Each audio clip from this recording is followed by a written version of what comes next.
Welcome to our ComAI lecture, the first one this semester. The ComAI lectures, for the ones of you who are the first time here, are organized on the one hand by the SAMKE and there our research unit on communicative AI. So on the other hand, this is the host of this place here by the Bremen Presseclub. So it's in jointly that. Welcome everybody with one very, very special guest. We are very proud to have Mike Schäfer here, with whom we were just chatting before. We have a long history in collaborative research. Before Mike Schäfer went to University of Zurich. Today the idea is to listen a bit to the research Mike has done, possibly also as a kind of point of departure for new kinds of cooperation. Mike Schäfer, for all of you who don't know him, he has a professorship for science communication at University of Zurich, is there at the moment head of department, and will start in May, I think in May this year, a large research project on communicative AI and science communication. This is also the background of his presentation today. So I think all of us are looking forward to hear more about this. Thanks a lot for coming. Pleasure. Thanks, Andreas. Thank you for coming. Also those that had to come because they are visiting seminars with some of the people in the room here. So appreciate you being here as well. I'm Mike Schäfer, Professor of Science Communication, and sorry for the technical difficulties. Maybe I'm not quite sure who you are actually, and I certainly won't find that out exactly. But because I'm not sure, just a couple of words before. I'm not an AI scientist, right? I'm a social scientist. I'm a communication scholar. I have a professorship for science communication. I do social scientific research on science communication, on different issues, and among them on AI, and also on the ways in which AI is or may be or will be in the future potentially changing how science communication is done. And the idea of the talk, I have something like up to an hour, I was told, and I may not need all that, and we will have time for discussion afterwards. The idea of the talk is to give you a research overview in a way, hopefully entertaining enough. Because I think now, after AI has been around longer, of course, but after generative AI has hit broader consumption a couple of years back, we are at a stage now where we actually have research and robust research on many aspects of science communication. There's still more that we don't know than what we do actually know, but there is a lot that we do know, and the idea is I'll give you an overview of that and what we have. What we know about science communication in the age of AI, and sprinkled in there will be research that I am doing or have done. Introduction. First of all, that is something that in my field, that's the most trivial slide there is essentially, maybe also trivial for some of you. Science communication is important. That is something that has been said in recent years by scientific academies, by the factory Viscom, which is an endeavor put forward by the German Ministry of Science and Education, has been said by organizations like the AAAS in the US, by journalists, by bloggers, by scientific organizations, otherwise, etc., etc. Science communication is important, but I want to emphasize a couple of points before I then go into AI specifically. And the first point is that the understanding of science communication that exists in my field and that I also subscribe to, if you like, is a broad understanding of science communication. Broad understanding in which science communication can have different forms and different goals also. Specifically, that's not an actual definition like that. It's more of a composite definition compiled from different definitions that are out there. A broad understanding meaning that science communication is all communication about science, including its results, its methods, its processes of science, as well as on science-related topics, like climate change, for example, which is not as such a science topic, but has many overlaps with science and scientific issues. And that includes the production of that, so people in society positioning themselves and their views to make them pervasive in public discussions about issues like vaccination, for example, or other scientific issues. The content, so debates, discourses, discussions in public and different fora, etc. about science. The use, of course, and the effects. Do people learn something from that? Do people change their attitudes, their behaviors, etc., etc.? This can be mediated, this can be non-mediated, so it can be in news, it can be in other forms. And this is not, and that's important to stress, at least in many fields, it's not just the one-way dissemination of scientific knowledge. It can also be a dialogue where scientists and citizens see eye to eye and actually have an exchange, an egalitarian, an equal exchange about issues that are scientific or close to science. And that means it includes the communication by individual scientists and by scientific organizations like the University of Zurich. It includes communication between individuals on messengers. It includes, of course, science journalism. It includes fictional content from which many people actually get their ideas of what science is and what science is about and how scientists tick, etc., etc. It includes a whole range of museums, interpersonal formats, citizen conferences, science slams, etc., etc. It includes communication that masquerades itself as science communication, so pseudoscience, anti-science, creationism, anti-vax campaigns, etc., etc. And it includes this thing here, AI, that has come up, a new player that has entered the field. And when I say AI, many of you will be thinking of ChatGPT, generative AI, that has come up.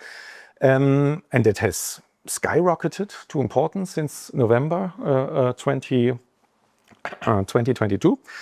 And notably, famously, has had one of the fastest rollouts of any technology in human history. The only thing that has been faster is Meta's Threads, because that was pushed upon all the customers of Instagram, etc.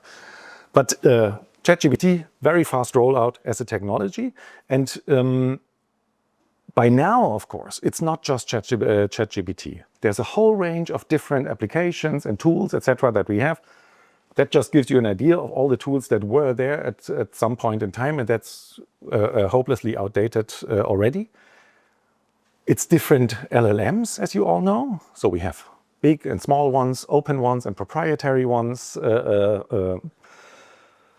larger ones and specific ones like DeepSeek that has just come up. And it's also not just LLMs that we can go to and that we can use. It's also that these tools, these applications, they creep more and more into software environments and all the tools that we are using in everyday life. So into operating systems, into search engines, into office suites and comparable products, where they may be even more powerful, even more pervasive, and sometimes less visible and less easy to actually recognize that we are dealing with AI when we are doing what we're actually doing, for example, searching results on Google. And this has been widely diagnosed, as you all know, to change a whole range of science, of societal fields, from the economy over the creative industry to journalism, and also science communication. I would not trust this person in many ways, but there's something to that, I would at least say. So it's gonna change science journalism, science communication. And there's been a lot of scholars from my field, a lot of pundits also, that have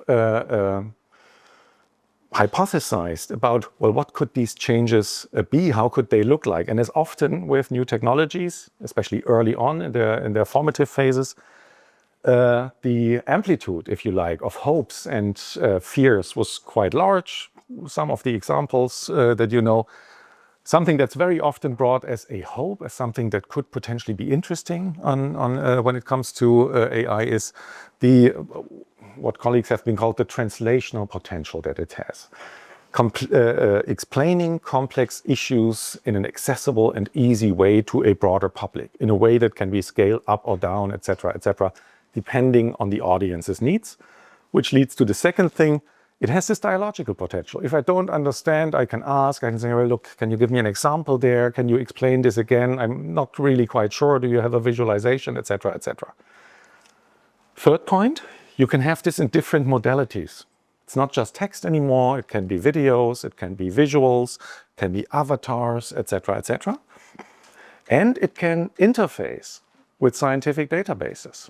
That's colleagues from Zurich, actually, that try to interface large language models with the IPCC report, so with the Intergovernmental Panel on Climate Change's reports on what we know about the science of climate change. And you can design chatbots, of course, that draw on this knowledge and that are very knowledgeable as a result when it comes to climate change and the scientific foundations of that. And there's other tools like consensus and elicit and perplexity, etc., that could be interested in that. And then there's, of course, more potential chances. But there's also downsides. The famous ones that went around a lot on social, and some of you may have seen that, hallucinations and errors. Early on especially, you could convince the models of factual errors quite easily. That has changed to some degree, but there's still hallucinations and errors. There's biases in there. A year ago, that was how DALL-E imagined what, quote unquote, scientists look like. And I actually fit in quite nicely, apart from the white lab coat. But I don't think it needs an explanation, right? There's fears of dis and misinformation, all the way to deep fakes that can be generated using AI.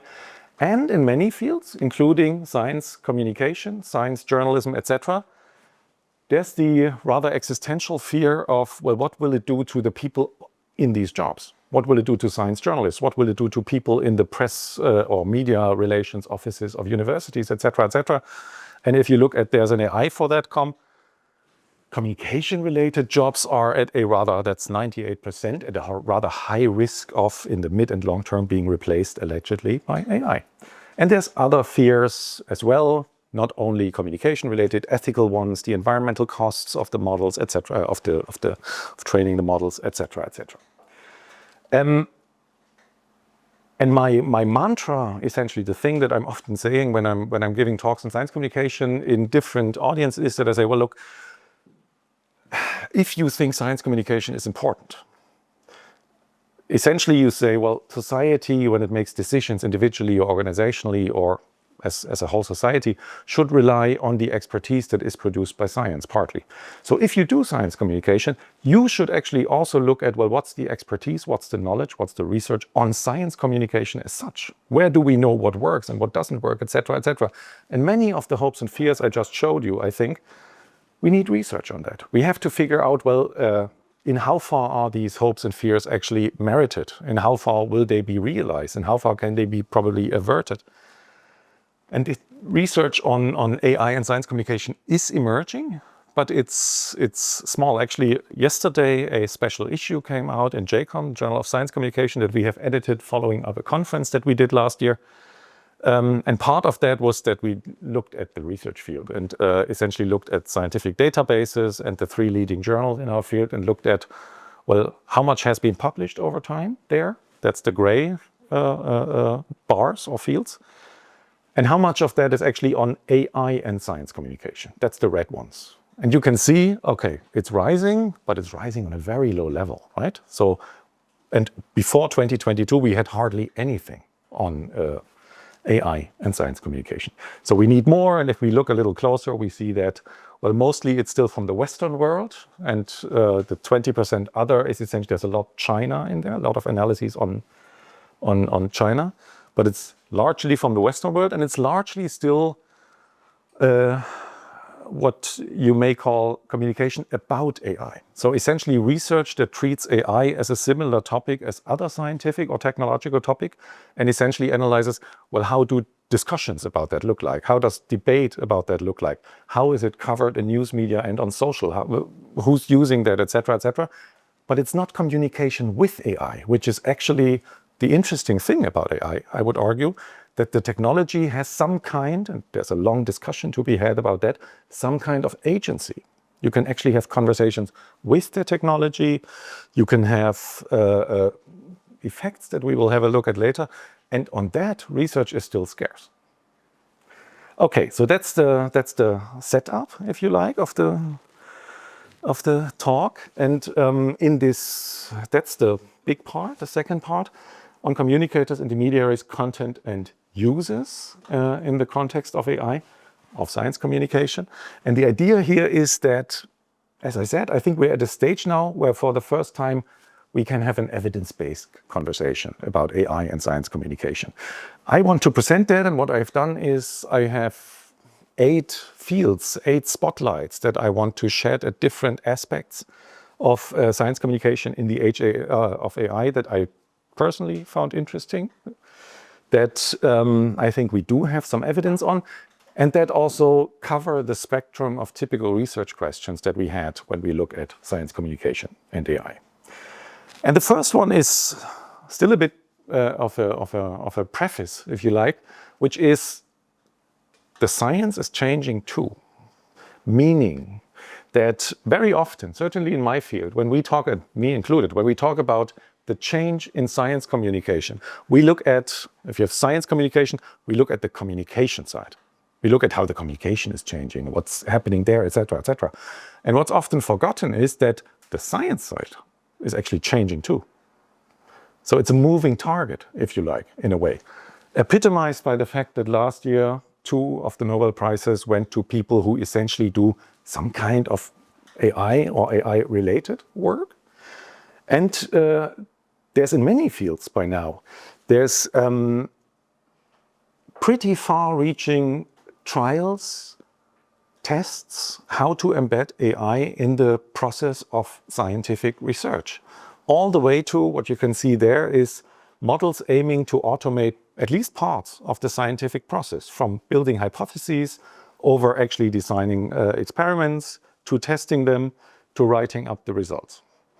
And that, of course, is a revolution that's in the making, that's beginning, or potentially in the making and beginning. And that may change how science is being done, and that may also change how we look at science and how we trust science and how we have to or should communicate about science. And that's not true for, that's not only true, for natural scientific research. It's also true for, I wrote our science there, it's certainly my science, so the science of science communication. In many ways, the research that I'm doing is changing too, also in my field, social sciences. There is people that try to figure out, well, in how far can we use large language models and generative AI for the production of hypotheses and for conceptual work, essentially. There's frameworks like that's the GAPE framework there, that's from economics, trying to figure out, well, how can we produce novel hypotheses based on different theoretical frameworks that we can then work off. And it's not just conceptual work and theory building, of course, it's methods of data acquisition. There's a lot going on there, for example, qualitative work when it's about using AI for transcription. There's things like that. Alexander Wuttke et al., who try out whether AI can be used as interviewers or in how far AI can be used as interviewers. Starting from the, you often have a bit of a juxtaposition or a trade-off between survey work that you do, where you have to have very standardized closed questions to ask people, but you can scale this up quite easily because it's very standardized, etc. Then you have qualitative work where it's difficult to scale that up, but at the same time you can be very thorough and go very deep and get people's descriptions and experiences, etc., in a different way that you can using quantitative work. And the idea here is to see what they're testing, what they're trying to see. Well, is this robust? Can we validate this? Or can we use AI for that? And we will see, essentially. Another example is data simulation, big field, also a big topic also in my field. Can you use AI to simulate human results in a way? This is this study here is one where they used a survey on perceptions of climate change in the US, the Global Warming 6 America study, as a benchmark. That's the pluses that you can see over there. And then they used different versions, and I think that was all, yeah, that was all GPT. Different versions of GPT with different prompts, etc., to figure out, well, how close can we get with GPT simulating these survey results? And for some of the dimensions, you can get really close, up to 91%. But for practically all the versions, were really bad in estimating responses from the Black community, for example. So you have the biases immediately in there already again. And last point here, data analysis is changing. It's widely used in coding. It's widely used in assistance in qualitative and quantitative analyses. There are tests of the capability, what can it do analyzing data sets. I don't know studies that actually use this automated process of hypotheses development already coupled with analyses in the social sciences or in my field, but that may come as well. So the science is changing too. And now let's look at the communicators of science. And eventually from here on, I will look at communicators and content and audiences, if you like. So it's a bit of a Lesswell model chronology, if you like, that I don't want to talk about the Lesswell formula here. I'm just using this as a heuristic to go through the results, right? So the communicators first. And there are many communicators about science. It's pluralized. We saw that during the pandemic, for example, when from politicians, over scientists, scientific institutions, NGOs, celebrities, etc. Many people were weighing in on the issue. I'm going to focus here on communicators from science, actually. So, bless you. So, if you look at individual scientists, there's a lot of research in science communication, on the field of science communication, on how individual scientists communicate about science. Has increased. Many people think it's more important. More and more people have started doing it. Even more people would be open to it, are willing to do it, but have the feeling of, I don't really know how to do it, and my bosses probably don't like it, etc. So there's still a potential there. On how they use AI, there's very little research out there, actually, so far. So the only thing that neither in general on how do scientists use AI, also not on AI researchers, which I think would actually be quite interesting. We had a couple of times in recent decades where researchers from a certain field were essentially thrown in the spotlight of public discussion. We had that in the climate field starting in the 80s. We had this with virologists and epidemiologists during the pandemic. We had other examples, and now it's AI scientists. So figuring out, well, how do they actually tick? How do they look at science communication? What are their motivations? What are their mental models when they try to do that? Would actually be quite interesting. Hasn't been done yet. The only thing that I could find was this one here. That's about social scientists communicating their science on TikTok. And that's a qualitative study of 20 people, where the authors essentially, I can actually show this both, figured out there's two types of social scientists, they argue. There's the strictly against it camp that has fundamental and often normative concerns about the use of AI in science communication, saying things like, I don't use and probably never will. I don't use AI and probably never will for a few reasons. Generative AI has a lot of ethical problems in terms of taking other people's work. You do have to give credit, actually. I would hate to be accidentally involved in something like that. There's a real possibility of doing that if I use AI, so I don't use it. And on the other side, you have what they call the building bridges camp that says things like, well, I use it for some things, essentially. I use it here in the quote to help me outline topics. I asked GPT to give me 10 points about a topic. As academics, we have knowledge, but sometimes we lose sight of what people do not know. So I like to use AI to bring me back down to the general audience's expectations. So I use it for parts of what I do there. But that's actually something where much more research would be interesting. If we look at the organizational level, so scientific organizations, universities, research organizations, etc., that's a level in general that has gotten more important over time. I'm not sure about the University of Bremen, but most of the universities I know, if you look over the last 20 years at the communications departments, they usually have grown. They have professionalized, they have diversified, they have more output, they have more staff, etc., etc. And that's true in many countries. So you have a rising importance of organizational communication in the field of science communication. And if you look at professional fora, that's the European Organization of University Communicators, for example, you also see, of course, AI is an important topic. And there's a little bit of research overall, not that much, but there's actually a little bit on the German case. That's Justus Henke from Halle-Wittenberg. And he's been doing repeatedly surveys of German university communicators with a couple of, with about 100 different universities.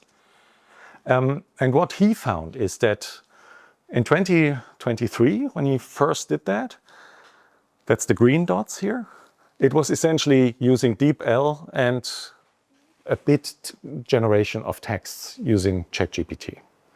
And if you look a year later, it was mostly textual, not images, not visual, etc. If you look a year later, you see a strong increase and a clear differentiation.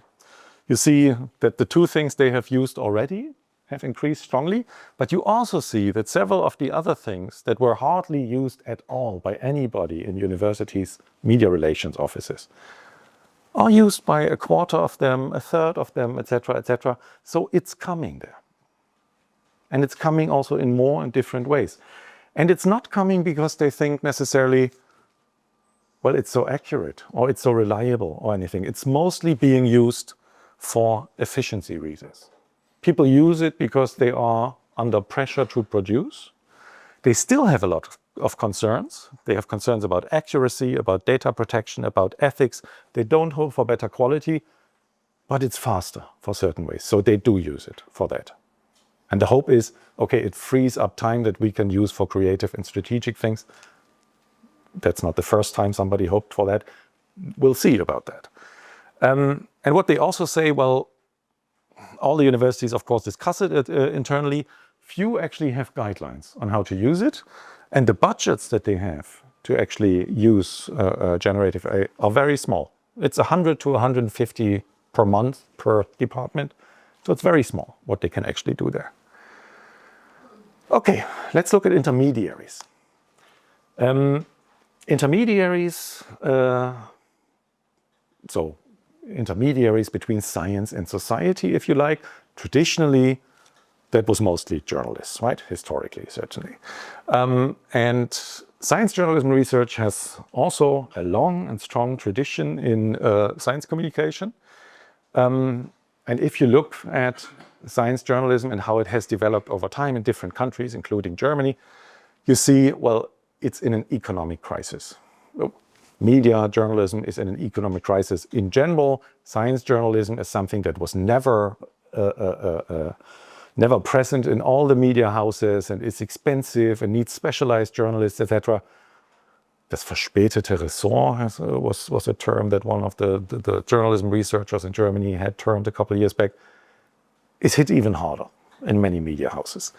So that's one piece of context. The other piece of context is journalism, and also science journalism has played around with AI even earlier than other fields of science communication, already preceding also GPT, trying automated journalism, robot journalism, etc., texts where you could fill in certain elements taken from standardized databases, etc., etc.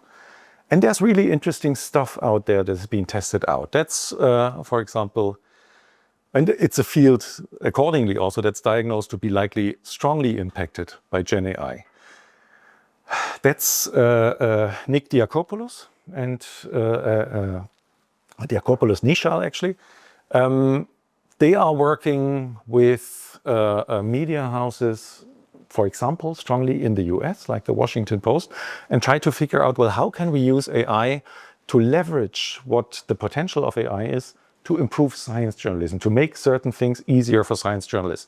So what they do, for example, is they develop tools like this one that goes onto arXiv, which is one of the large repositories where a lot of scientific preprints, manuscripts lie, and offer to journalists that use that tool three things. A, they go over there and figure out, well, how newsworthy are different pieces of different scientific manuscripts that are in there. And not just how newsworthy are they. So this one here, for example, in Alexa we trust. Also, what would be potential news angles? So how could you write about that? What could headlines be, essentially? And what would be potential outlets? So where could you offer that? Whom could you write this for, if you like? And there's a lot being developed in this field. And another example is this one, it's GenAI.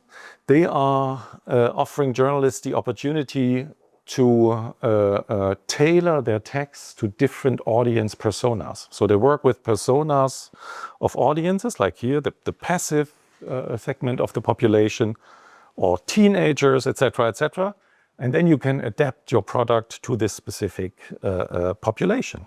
Or another thing they do is they look at the typical sources that you use for your texts and figure out, well, do you have biases in there? Do you usually quote people from this institution, or usually quote people that are male, or usually quote people from certain countries, etc., etc., and then you can work off that. So there's a lot of these tools that are being developed in science journalism. If you ask, there's a couple of qualitative studies, if you ask science journalists, they say, or they said actually, that's from the interviews were about a year ago, the impact of GenAI on science journalism is still in its infancy, but expected to rise. It's mostly used for translation, transcription, simplification, similar in a way to university communicators. And what's also clear is that there's very different knowledge among journalists, also among science journalists, when it comes to how LLMs are trained, transparency, etc., etc. And also similar to university communicators, they use it for efficiency, largely. So to save time, essentially. But what comes in here also is audience engagement. How can we engage certain audiences? Think of the personas that I just showed you. And they have similar concerns as well about diversity, about bias, about source transparency, etc. Interestingly, not about their jobs. So there are things like, this is from the, I think, the Günther et al. Study, where, and you find this in a couple of them, where people essentially say, well, it won't make us superfluous, right? It's the selection of topics, evaluation, opinion, all of that must be done by humans. The crucial thing is that there's human control involved. It's also about accountability. Who's to blame if AI makes a mistake? Ergo, it won't make us unnecessary or superfluous. Other intermediaries, influencers. I don't know of any studies in the science field, but I'm looking forward to the evening conversation with Cornelius Puschmann, where something may be coming on. There's nothing out yet, right? Yeah, okay, we'll talk. Climate influencers could be a topic here. It will be interesting. Okay. Content. That's a study that we did. And the idea was, that was actually from one of the retreats that we had as a team, where in the discussion we said, well, it's coming as a source that's getting more and more important for people when it comes also to science-related issues. So it would actually be interesting to figure out, well, what's actually the idea or the imagination that generative AI, or ChatGPT in this case specifically, has of science? What is science? And what we try to do here is to reverse engineer, in a way, the portrayal of science and also of science communication by ChatGPT, by generative AI. Using what Andrea Guzman, who's coming to Bremen actually this year, has called this a talking with machines approach. We use simulated interviews in a way. So we interviewed ChatGPT about a number of questions the same way you might interview individual people. And we did this using results of a study that we did in Switzerland that's based on quantitative and qualitative data, where we figured out, well, what are the typical audiences of science communication in Switzerland? And we ended up with these 4 typical audiences from the science files who are very interested and very open and very knowledgeable about science, to the disengaged who are opposed and skeptical about many things and don't trust science all that much, etc. And big middle groups, etc. So we set up different ChatGPT accounts and fed information about these groups into the self-description that you can add to ChatGPT and test it out. Well, did this work? Do you actually get, what kind of results do you get? And then we developed close to 30 questions about different issues. What do you think science is? What's good science? What do you think science communication should be? What's good science communication? How do you assess certain science-related issues like climate change or vaccinations or mobile radiation, etc.? And what should I think about controversial issues like plagiarism or fraud or scientific activism, etc.? And then we interviewed different versions also of ChatGPT with these different profiles and try to figure out, well, what's the understanding that ChatGPT has of science. And the first result is, and that was done in English, that's important here. The first result is ChatGPT portrays science rather similarly across all the 40 interviews that we ended up doing. First, in a positive way. Science, very typical quote there, science plays a crucial role in advancing our understanding of the world and improving our lives. And there's this kind of positive portrayal of science that's very prevalent. It's also very positivistic in a way. So you hear the ghost of Popper everywhere. Yeah, it's a systematic enterprise that builds and organizes knowledge in the form of testable explanations and predictions, and that's very common. It's very STEM, so it's very, or MINT would be the German term. It's very natural science. That's also partly because it was in English, and science, and the term science in English is a bit of a different term. So it aims to uncover the underlying principles and laws governing the physical, biological, and natural world, not so much the social world. So if you're another indicator, I don't think I have this on the slide, is we had about 1,500 times roughly ChatGPT in these interviews mentioned a discipline by name. Close to 70% were natural science disciplines. And most of the rest was social science, and the humanities don't really exist. It's rather accurate on the big issues. So climate change, is climate change, does it exist? Is it man-made? You get the right answers essentially. COVID vaccinations, astrology, homeopathy, etc. You get the right answers essentially on the higher level, right? And it's rather nuanced towards these problematic issues like plagiarism, reproducibility, or activism. So in plagiarism, essentially you get the reply that, well, this happens and it's problematic, but it's also not that of a common occurrence, and science has developed mechanisms to try to avoid that, etc., etc. And if you look at how it understands science communication, if you think back on this broad understanding that I presented early on, it understands science communication very one way. It understands science communication, there's people waving at me from the outside. It understands science communication as the dissemination of knowledge and facts, essentially. So not as a dialogue, not as something participatory or egalitarian or whatever. It understands it as conveying scientific information in a clear and accurate manner that helps the public understand the science, essentially. Even if you reprompt it, say, well, look, you have a very one-way understanding, the answer is, yeah, no, I know, and then it gets reiterated again. What's interesting is, on the one hand, between the different personas that I introduced to, the differences are not strong between the different personas in substance. There are some differences. The texts are differently difficult, that the different segments get presented. They get different amounts of references, for example, with the science files getting the most references and the most skeptical getting the least. And while they get the same answers in substance, they get them packaged differently. So climate change, as an example. Everybody, in essence, gets the reply, the scientific consensus is clear, it's man-made, it exists, it's man-made, it's a problem. And the science files essentially get it like that. For the disengaged, the skeptical segment, they get it packaged. And that's very typical. That happens very often in the interviews. They get it packaged in this way, essentially. Well, while there may be debates and discussions on specific aspects of climate change, that's the packaging, and then comes the scientific consensus isn't clear. That happens very often. They say, well, look, I know you have concerns about this, or you don't fully trust that, and it's okay, there are things to be skeptical about, but the scientific consensus is clear. This is very typical, that in essence, everybody gets the same replies. Let's stick with that for a moment, with this accuracy issue that I already touched upon now. That's also like a bigger finding in the field. On the big issues, and usually that studies comparing GenAI responses to expert evaluations. On the big issues, GenAI does well. So on established knowledge that's been out there where the scientific consensus is fairly high, answers are pretty good.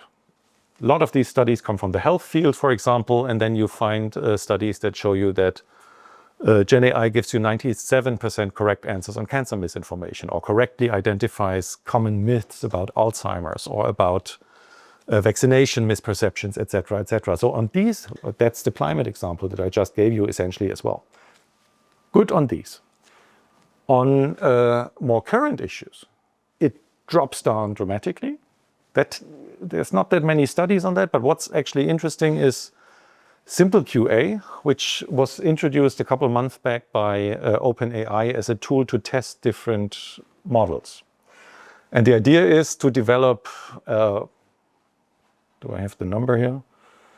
It's a lot. It's a lot. Simple factual questions with ideally yes/no answers that you can use to test a whole range of different models and compare how correct the answers are. And many of these, you can see up there, many of these questions come from the science and technology field. And if you only look at those, the replies are not great. So that's the result. That's not sure you see that. That's the cases where actually an answer was given. So it was attempted to actually answer. And how many of those were correct? And it ranges from 8.7 to 47%, but it's always under 50%. So there it's not great.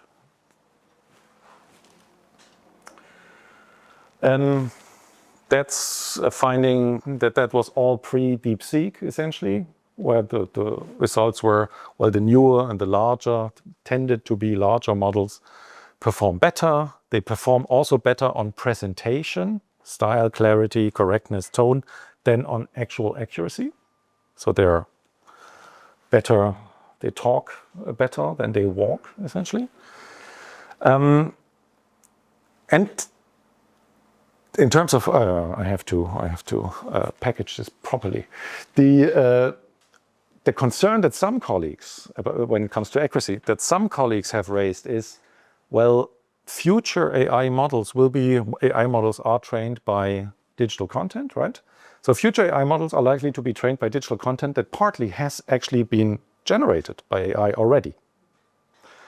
And the question is, okay, is that happening? How big is the problem? Is this Brigitte Nährlich, a linguist has called it, is there a gradual pollution of the knowledge pool that is being used by generative AI, which may serve as training data then for future reference? And this is an interesting study here to look at in that respect. That's on Wikipedia content. Wikipedia is very popular for training AI models because it's fairly standardized, it's open, it's rather correct, easy to use. Of the Wikipedia, the new Wikipedia entries entered in 2024, there was this study that looked at new Wikipedia entries, and the question is difficult to assess. As you all know, you can't always be really fully sure that something is GenAI generated. But when they looked at that, their assessment was that 5% of Wikipedia articles generated in 2024 contain significant AI-generated content. So it's coming there. And those that do are typically of lower quality in neutrality and viewpoint diversity. So it's the snake is starting to eat its tail, maybe a little bit here.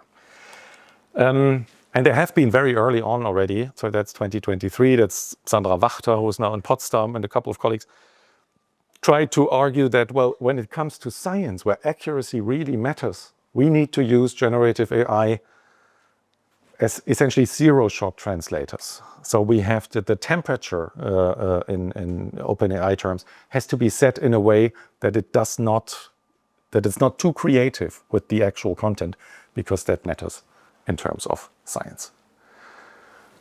Okay, the users. 3 more points on the users. The first one is general use. Some of that you probably know. That's Fletcher and Richard Fletcher and Rasmus Kleis-Nielsen. It's simply a study on how often do people use different forms of generative AI. And what you see there, it's still people that say they're using ChatGPT, and that's Gemini and Microsoft Copilot. For all of those, it's a minority of the population, but a growing minority, and it's mostly still ChatGPT compared to the others. what's interesting is this one.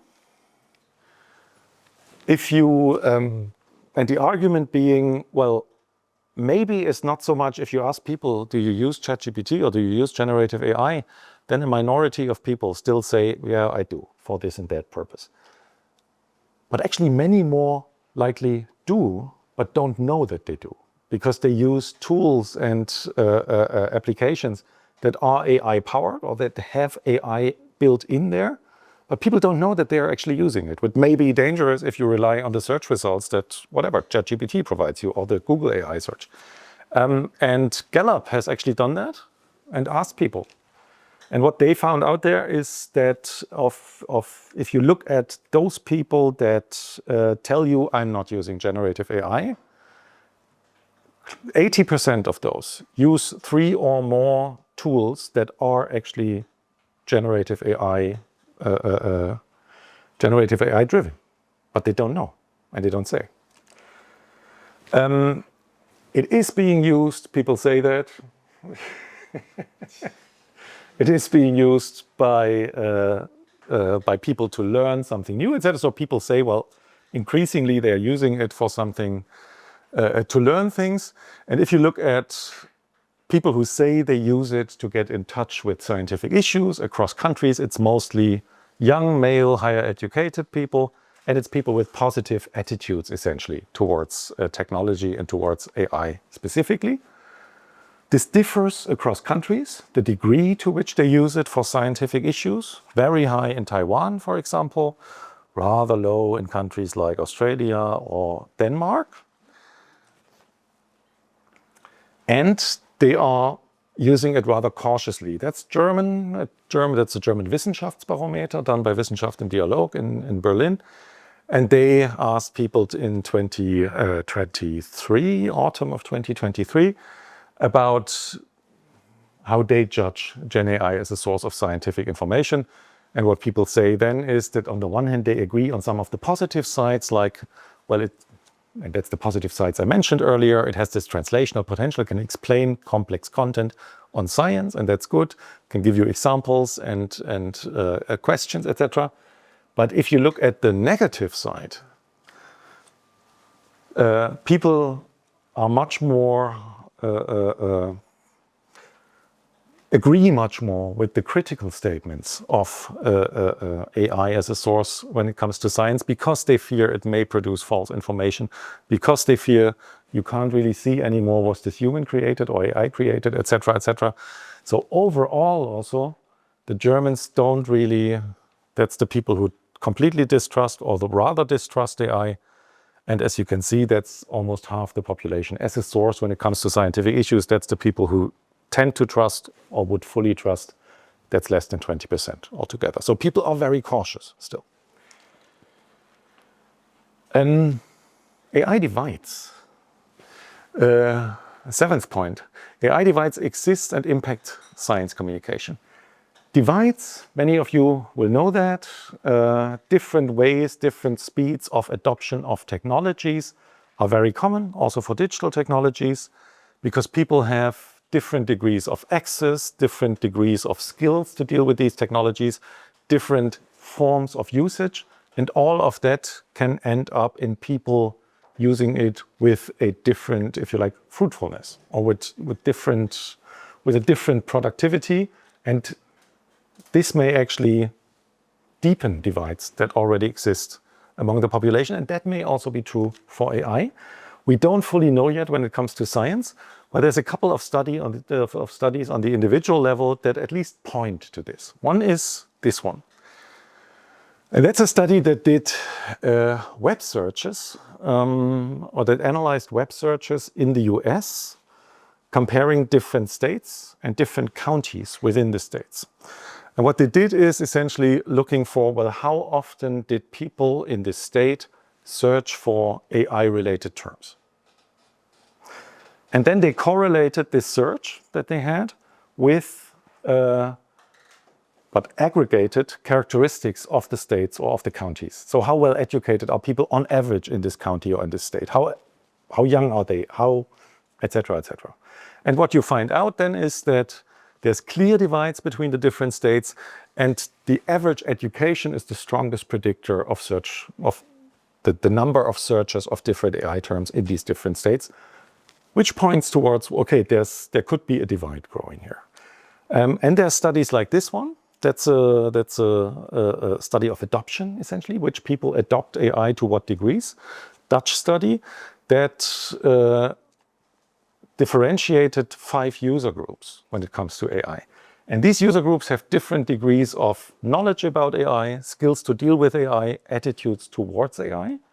And just to give you 2 examples here, that's the group of expert advocates, high in all these dimensions here. And they're more male, they're clearly higher educated, they're younger, and they have higher privacy protection skills. So they can use it more competently, if you like. And if you compare that with the unskilled skeptics, considerably less male, considerably less well-educated, considerably older, and much lower privacy skills. So there is, again, that looks like there could be a divide growing, which could also be growing not only on the individual level, but on the organizational level. We already know that different, for example, research institutions, different universities, also between different countries have very different resources when it comes to science communication. And again, this could be deepened further when it comes to AI because they may be differently able to use that and have different resources to use that.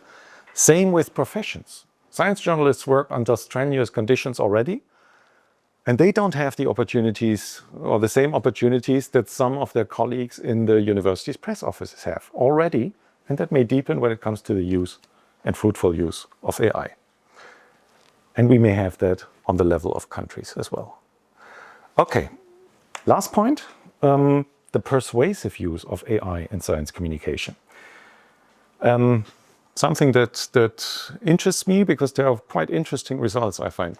The first I've called here the Turing test matters, which means that when it comes to science or science-related content, and here it's mostly studies from the health sector again, there's differences in the perception of texts and communicative products depending on whether people know or think that this was human versus AI created. So that's one study. What they did here is, and people did not know where the text came from. They took from a social media forum. They took 200 typical patient questions and had doctors and AI answer them, and then had people judging the results of that. And what you see that is both in terms of quality evaluation and empathy evaluation. So how empathetic is the text for me as a patient? AI performs better than doctors. AI is longer, AI is more patient, not in the sense of a medical patient, it has more patience. It performs better, considerably so, 10 times better in the case of empathy, for example, 4 times better in the case of quality. If you give people the same texts, but tell them this is human-made and this is AI-made, or this is mixed, same texts, people evaluate human texts better than AI texts. So the Turing test matters here, whether people think it's AI-made or human-made. And second thing, persuasive AI. There's a couple of studies from the broader field, at least, of science that point towards interesting results in the sense of, well, generative AI may actually be persuasive in interesting ways, and in some fields more than humans. Study 1, many of you will have seen that. Costello et al., Science or Nature, I don't fully remember, one of the big journals a couple months back. What they did is they asked 3,000 people, 2,200 people, give me a conspiracy theory that you at least kind of believe a little bit. And then people gave them a whole range of different conspiracy theories, from the JFK assassination over reptiloids to vaccinations, etc.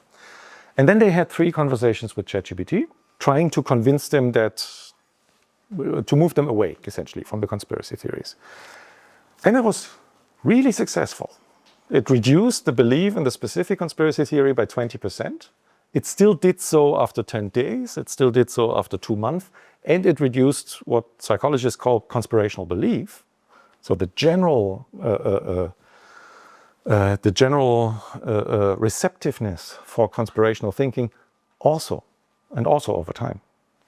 There's a couple of other studies that have similar things. That's a study that had one-to-one conversations between either human AI or human-human, and partly giving the AI or the humans information about the opposite side. And the question is, well, who are people willing to be convinced by of their views?